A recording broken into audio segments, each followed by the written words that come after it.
Hello, 380. I hope all is going well. It's Dr. Allen. We're getting down to the nitty gritty now. It's getting pretty close to Thanksgiving and a little bit afterwards. So I think you're going to kind of start to sense we're starting to kind of work into the projects a little bit and lesson plannings and things like that with the technology. So, anyway, before I get going, and sure, I will babble a million times like I'm doing now. But before we get going, I just wanted to give one more shout out. When I'm grading, I'm always kind of grading. I'm recording this today is the 5th. I'm always kind of like a week behind. I had graded your Wakelets just recently over last weekend. Just wanted to give one more shout out. That was the first time I think every single person in the class was able to get the link up, and I didn't have to contact anyone for the Wakelet links. I appreciated that very much. Showed good technology use. And actually, the Wakelets, I'm glad it seemed like everyone kind of liked Wakelet. There was a few, which is no problem. It's usually one of the more love it or leave it or love it or lump it type things. I personally like it because it's simple and it's something that I actually really still use. I have hundreds of articles in there because I can just dump them in there. But some people had some really good ideas related to how they would do the technology and use it for lessons with students and such. So that was good to see. And again, if you don't like it, that's no big deal. This class is really to introduce a lot of the technology to you. And I don't expect everyone to use every single thing that they see in here. Hopefully you'll use, if you take one or two things, I'd be really ecstatic. With that being said, um, this week is pretty cut and dry, but let me go ahead and pull up. By the way, I haven't looked at the videos yet, but I'm sure they're great. That's one that I feel like I've kind of added a little bit with the filming because with EdTPA and virtual learning, I just want everyone to kind of get used to being in front of a camera. I don't know how important it is right now because I think a lot of you are in the field and you're doing virtual learning, but I didn't envision that when I did the syllabus. I think a lot of people are actually using that as their filming activity, which is 1,000% fine with me because you're using the technology and you're teaching. With that being said, this week we're going to talk about classroom management type tools.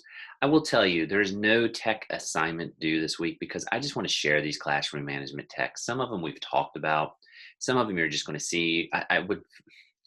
I feel like we can't really create a class to go in there and like monitor it, but I just wanted to show a few just so you're familiar with the terms. And if you want to explore them a little more on your own, that is fine. I'll have the links up and everything on Sakai so you can check them out. The two big things that are due this week, I do have a blog due. I would tell you the blog is on the classroom management techniques, and you can kind of just it only needs to be a sentence or two. Basically, would you use a classroom management type system in your a classroom management system in your classroom? How do you think you would use it? Something along those lines. It doesn't. I'm not going for the world this week with it. I actually put blog 9 up to be kind of short because you have a bigger assignment this week. Sorry, I bumped my table. You have lesson plan 2 that is due. And as you can see, it's really important because for some reason I put it on the syllabus 2 times, but really only one lesson plan is due. Lesson plan 2, you all rocked lesson plan 1. The only thing I will ask, do exactly what you did last time. They were really good. Just make sure you have some sort of technology that we've introduced in this classroom. I am not picky about the technology. It can be anything on this list. If you used one whatever you used in the first one, please just make sure you maybe try something different with the second one. You can still use the one that you had on the first one. There's nothing wrong with using multiple ones, but I'd like you to try to incorporate something. It doesn't have to be anything we've done since the first lesson plan. It could be all the way back to, it could be a website if you wanted to do. It could be a hyperdoc. It can do Nearpod. It can be an ed puzzle. It could be quizzes. It could be, one I didn't put on here. It's on the fun list. Seesaw, if you know something else that's familiar. Some people actually have used the Mimeo boards and made references to that. I give you credit for that. Also, try not to do PowerPoint. PowerPoint's so common, and that's not a knock on PowerPoint. I use them a lot. But, just something that's different, just to kind of think outside the box, so to speak. QR codes, a lot of people actually, I think, use those with the first lesson plan, maybe not. I can't remember. I thought someone did. But anyway, just do something, even if it's filming, even if it's using Teams, if it's some sort of virtual type activity that you have to do in the field, that's fine. just some sort of technology, and you post it up and I will be sure to grade it. I will give this disclaimer again, just because I know some people's lesson planning um, experience is different than others. I'm really looking for the technology aspect and the 21st century skills aspect um, more than anything. So when I scored, that's what I'm going for. Speaking of 21st century skills, I do want to pull things. I'm going to put this article up. The book you're reading actually makes reference to it, even though it's getting a little dated, some of the references. Um, I just wanted to rehash. I was doing something for 200 and I saw this list. I'm going to post this just in case you need to think about this a little bit. Or if you're just curious, again, just as a refresher, because they're way back in week 1. But 21st century skills, just if you haven't picked it up yet, those are the skills that you want your students to pick up and incorporate. And they're also the skills that you want to use as a teacher. They kind of go both ways, at least they do to me. I mean, I'm just going to run down the list real quick. But as you can see, critical thinking. You want your students to critical think. It's a high level blue. Look, my hand. You can't even see my hand. It's so high. But also, you want to critical think, because if you're doing it, it also helps your students. Like I was thinking in terms of social studies, when I want to take things to the next level, sometimes I need to think of those higher level questions myself to ask my students. Creativity, again, high blooms. Creativity, you want your students to do creative activities. That means you need to be creative in your planning. Again, social studies, I would have students do create different things. That applies across the board. You can, I mean, I'm not going to run through every discipline here as I'm running through this list, but obviously each discipline, whether it is science, social studies, English, math, physical education, art, I guess I am running through them all. You know, there's things that you can do that are creative, or you can have your students do that are creative. Maybe it's some sort of creative station work. Maybe it's some sort of response. You can incorporate that stuff, and that it requires you to be also creative. Collaboration, of course, you want your students to be able to collaborate. You need to be able to collaborate as a good teacher. Information literacy, again, that's your, that's kind of getting things out. There is a chart. Ah, there it is. I like that. Information literacy, that's this type of stuff. I always think about that a lot of times as students being able to decipher what are good sources, what aren't good sources, if it's good, information or not. Again, as a social studies teacher, I thought it was really important that students understand where things were coming from, especially now that everything's tech-oriented libraries or library/media centers. Also, media technology literacy, I think that goes without saying, but both are very important. And I think I have mumbled this in an earlier lecture, but I want just to say it again. Don't take for granted that your students are all technology whizzes. I think that's something that all teachers, especially teachers, I don't think you all will be as guilty of this as teachers who maybe are getting a little long in the tooth, and I don't mean that in any disrespect. Because most students I found when I taught middle school, great at Xbox, great at PlayStation, great on phones, okay with Google Slides and all now because they're used to it. But if you're doing something a little outside the box with technology, you're gonna have to devote a little time in your planning. It might be only a few minutes, it might be a little more chunk of time than you want to, but basically some way to make sure that they know how to plan. They know how to use the technology and plan for their activity. Flexibility, that applies for your students. Students need to be flexible and open-minded.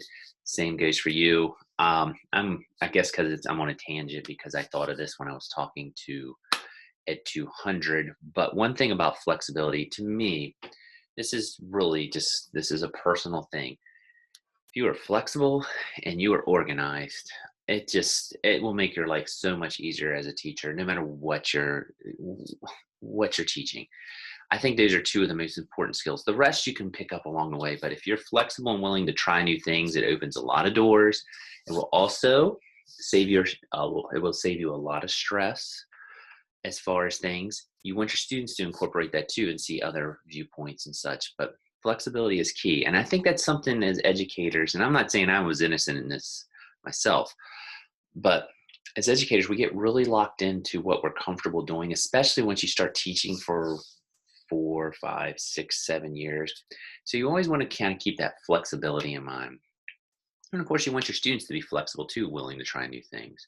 I know it's not on here, but organization is just going to save your sanity. And usually that helps with your classroom management, which we're going to talk about today. And actually organization falls right into that. So I'm going to move right on. Leadership, again, you got to show strong leadership skills in the classroom, and you want your students to kind of learn that, willing to try some new things, take charge a little bit. Initiative, again, that goes back into, I think, a little bit with flexibility, try new things. Um, be willing to try new things, take the hits if what doesn't work out. That's your reflective type teaching where you're saying, okay, I tried this, I kind of liked it, but if I do it again, I need to do this and this. That's all rooted in an initiative. Also, you want your students to be willing to step up and try things. So again, to me, 21st century skills kind of go both ways. You want to be productive. Again, this is just on my mind because of 200, but when we were kind of talking a little bit about these, productivity. I mean, when you enter teaching, I know all of you know this because you've been out in the field, but teaching is not a 9 to 5 job. It is something you're probably going to do, spend a lot of your time. Teaching is a lifestyle. It's not really a job. And it's probably the best way I can describe it. Even in the summer, summers are nice when you get them off. I'm not going to lie, but you're not always off per se. I mean, you're going to be doing things like professional development. You're probably going to be planning. I used to go into my room all the time and try to get my room together during the summer. Sometimes, I mean, obviously you take a little bit of a recharge, but you're going to be, productivity. You want to make the most of your time. Again, it comes back to that organization.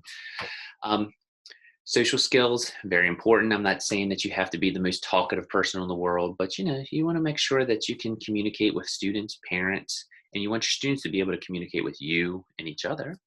So those are all 21st century skills. Again, I don't know, there's a list that's posted on week 1 or week 2 of this class. If you type in 21st century skills, you're going to get a bazillion list. I just like this list because it's short and to the point. It also is all rooted into this. There's a few that aren't on here that I would note. Global and cultural awareness to me is an important one. And that's one that we always talk about in social studies when I was teaching. So that might be something I would add. Good citizenship. And I'm not, just things like being charitable, volunteering, things like that. Those are all ones I would add as a social studies teacher. But, I think this is a good list. I'm going to post it up because you just want to keep this stuff in mind when you're planning. And of course, I think that you can find easily blooms to align with each one of these. So with that being said, 21st century skills. Now the technology, let me go back, make sure that I kind of went off on a tangent there a little bit, didn't I? I said I wasn't, but it did. Let me go down here. I haven't opened the week up yet. As you can see, we're going to look at some things. I'm going to just show you a few classroom management technologies. I'm also going to show you some articles because here's the thing about classroom management. Classroom management, by the way, I am very guilty of this. Classroom management isn't just about behavioral type stuff. Classroom management is how you manage your classroom. And it comes back to that organization. How are you going to organize yourself? That goes into way back, I think in like week 1 or week 2. I talked about how are you going to do your planning? Are you going to do electronic planning? Are you going to do written planning? There are pluses and minuses to both. Weirdly, I still do both. My written is not usually as thorough as my electronic, but I still do have a plan book that I write in. Planning and planbook.com. I think I showed you all that you have to pay like $10 a year, but I think it's worth it. It's a way to keep organized. Of course, there are behavioral type things to keep track of how your students' behavior are. I'm going to show you a couple of those sites real quick. I think you're probably familiar with one of them, especially if you're in elementary. A lot of elementary teachers really like Classroom Dojo. I am not, or Class Dojo. I'm not going to lie to you. I never used it because I usually taught middle school and high school, mostly middle school, but I still didn't do it. I have done observations in grades though, 2 through 5 that have used it, and students love it. Parents like it because it's a good communication. I have a feeling if you've been out in the field, you've probably already seen if you're an elementary school major, you probably are familiar with this. I will post this up. I'll post a video up to check it out if you want to. It might be something that you might end up incorporating. So Class Dojo, good one. I saw a presentation on this. I'm going to put a video up and a YouTube one up if you're interested in this one also. This is called Classcraft. It is a little more mature. It's not like this is like going from G to PG, I guess, so to speak, but there's nothing violent about it or anything. As you can tell though, it's kind of the same concept, but just for a little older kids. It's got different more mature looking avatars and more fantasy based. It's kind of along the same lines as Class Dojo. Again, I'll put this up if you want to check out the video, but I mean, I can click it real quick to show you, but maybe, possibly. Let's see. When Classcraft was introduced to us, I'm actually on the PBIS committee here at the school. As you can see, we it's middle school. find We almost something out. adopted this We had a when I was sixth in grade one school. team, We that did had not been using because it was a Classcraft little on their high. own and introduced this idea to us. And I was like, I don't know. I'm not a video gamer. I don't get it. I don't think 8th grade kids are going to buy into this because 8th graders by nature are kind of cynical and sarcastic. And I was very against this. I was like, this is one more thing on my plate that I have to do. But once I sat down with another teacher in my building who's used it, and he said, this is really not that hard. Let's wrap our head around how to make this work. He sat down with me for 10 minutes and showed me how to do this. And I was like, okay, I'll roll it out to the kids. We'll see what happens. I had kids who I had not seen any sort of engagement light up because this is their world. So it was definitely something I was not on board with initially, but I've seen the benefit of Classcraft. I've seen kids who didn't care about their behavior change their behavior because they know if they do X, Y, and Z, they get this many points for this, that, and the other. And there you go. And they do have like leaderboards and such, but that's Classcraft. It's one, again, if you want to check it out, and you can kind of blog whether you think you could use either one of these. The one that's probably the most embedded in reality for you all, and as far as a classroom management site, is Schoology. And I think I have my site up. Yes. This is Schoology. If you are going to be in Berkeley County, you are going to use Schoology. Schoology is you know what? I hate to make it this simple or the way that this sounds. Schoology is like Berkeley County's Sakai. It's a learning management system, LMS. Sakai's one, Blackboard's one if you've ever had to use Blackboard in another school.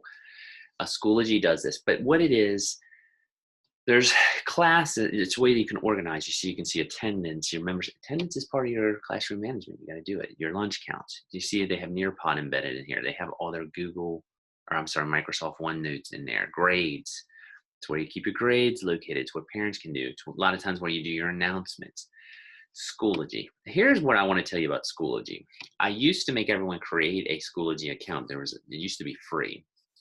I did not do that this time because when the pandemic hit, I think Schoology stopped the free accounts. I haven't went back in and looked. That was back at the beginning of the semester in late August. I think that they did that. If you're going to be out in the field in the spring, well, you will be. But if you're student teaching and you're in Berkeley County, we need to make sure that you have a Schoology account. The lady who runs it in Berkeley County is fantastic. She'll help you out. But we've had some issues as far as just getting everyone in. And the reason I make this point, there's an online training course that they have. As you can see, I've been in it. There's no graduate credit or anything, but it gives you a summary of how to operate Schoology. So Berkeley County will take care of you with this. If you're in Jefferson County or Washington County, I'm just throwing those off the top of my head.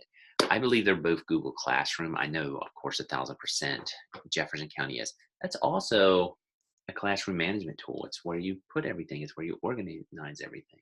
So, and of course, they have their own systems too that they embed things. I worked at a school that had something called RenWeb. We used a lot. That's where we did our lunch counts, our attendance. If we gave demerits, one school I was at gave demerits. That's what we did. I've been on something called Option 1, 2, 3, Option C 1, 2, 3, or something like that. Oh, it was Option C. It was just Option C. It was the same thing. Lunch count, grades, announcements. It's kind of like your home base, and that's kind of what Schoology is. It's your home base if you're teaching a class and you want to post everything on there. The only thing I will say with these, and this is a positive, if you're using these, I would use these. I think way back, I didn't look at the old blogs, but some people actually, when we were talking about the websites, would you utilize a website in your classroom? And some people said, I don't think I would because I hope to teach in Berkeley County and they have Schoology. That is very true. And actually Schoology, I would say the same thing. You want to make everything streamlined for your parents. You want to have it in one location as far as announcements. And I say parents, also for students, most importantly. The only thing I will say about these, schools like to switch them pretty quickly sometimes, depending on what's cheaper and what's not. So the one positive with websites and planbook.com, if you're thinking about using it, or at least just your own computer. Make sure whatever you post on something like this, as far as an organizational tool, you have a copy of somewhere else. Because if a school district gets rid of these programs and it's the only place you have certain information or a document that you really like, it'll be gone if they switch, because they're not going to pay for you to have your own individual account. So just make sure you have it in two places if you're using something like this. But Schoology, if you're Berkeley County, you will probably have to do the online class. As you can see, I go back to mine, I logged in, and don't tell anyone I haven't done my courses, but there you go. And as you can see, I'm 380. I had one that I created we were going to do in here, but when the free accounts went out, I just didn't think it was fair to you all to kind of create that headache. But Schoology. Those are really the three. Like I say, as you can see, there's a whole bunch. I'm going to put some articles up, but here's some other ones. Class Dojo. Even, like I say, Google Classroom, Stick Pics is another one where you manage student responses and who's actually answering and who's not. Nearpod's a classroom management tool. It's something where you're organizing students. You can tell who's participating and who's not. Again, classroom management isn't just like who's being good and who's being bad. I hate to phrase it like that, but that's how we think, I think. It's about just keeping things organized. So these are just a few tools. And again, some are more behavior-based and some are just reward-based and some are just general nuts and bolts. Give me a blog, sentence or two. What do you think you might use? Do you think you'll use anything? What do you envision? It's a vague one, I know, but just do the best you can. And I'm trying to think anything else this week. That is the nuts and bolts. Lesson plan 2. I don't have the submission box down here, but it will be there. Submit lesson plan 2. I will make one point. I think it's down here. Lesson plan 3 is creeping up a lot closer than the space between 1 and 2. It's after the break. So if you're willing to, you can work a little bit ahead if you want. Make sure with the lesson plans that they're all kind of united under one common theme. And there is a checklist at the very end that'll be due when we come back. But we're kind of getting into nuts and bolts in the class where, to quote Dr. Strange from Avengers Endgame, we're in the end game now. I think that's what he says. We're in the end game now. Next week, we're going to look at some things. Fun tech, I'll provide a list. I mentioned Seesaw. Also, you might even want to think about it. Fun tech is just something that you think you would use in your class. I really like to do it, especially because I know some people who are in specials-oriented classes and such as physical education or art, might have specific technology that I haven't touched on in this class, and they want to talk about it or do a review or they really like it. That's going to be the time to do that. And with all that being said, sorry if I looked a little distracted. I thought my son was knocking on the door. He's doing virtual learning on the other side. So he wasn't. And I'm just babbling and you probably don't care about that. You're saying, finish up. I want to finish up. That is pretty much it. Oh, and I see it. Don't forget your Apple certification, Google verification. Some of you have emailed them and completed it. Hopefully you've knocked it out. Maybe you're going to do it over break. That's fine. It's a nice thing to do. I think it'll be a nice resume thing for you. Don't forget. And if you're a graduate student, I know 1 or 2 have already submitted it, but don't forget if you're an Ed 500, the only big difference with this class is that you need to have your literature review. That's creeping up. And with all that being said, I think that is it. Please don't forget this. I'm glad that popped up on the syllabus. And I think that's it. Hope everyone is having a great week. Let's wrap this semester up. Catch you later.